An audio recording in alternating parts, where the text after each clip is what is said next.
How to connect your PayPal account to Beacons.ai.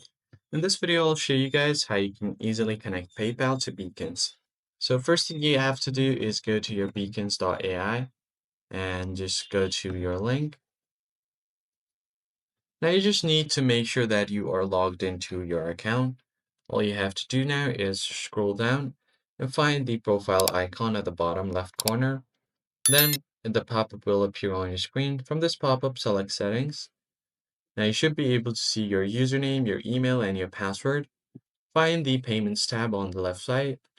Once you get here, all you have to do is choose what you want to connect with. So you can either connect with Stripe or PayPal. So we're going to connect with PayPal. I'm going to click on this connect button right besides PayPal.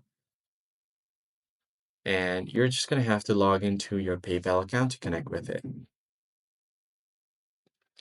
So you're going to have to enter your email address right here. Click on country and region, click on next. Now just enter your password for PayPal and then click on login.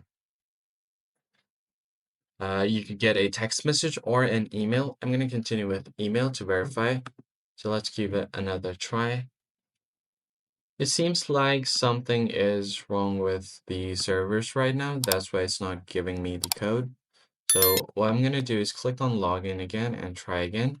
Well, if you are able to get a text message or an email, you are just going to have to continue with that and enter the details and the code that you just get. And then you should be able to connect your PayPal account with your beacons. That's pretty much it, guys. I hope this tutorial was helpful, and I'll see you guys on the next one. Thanks for watching.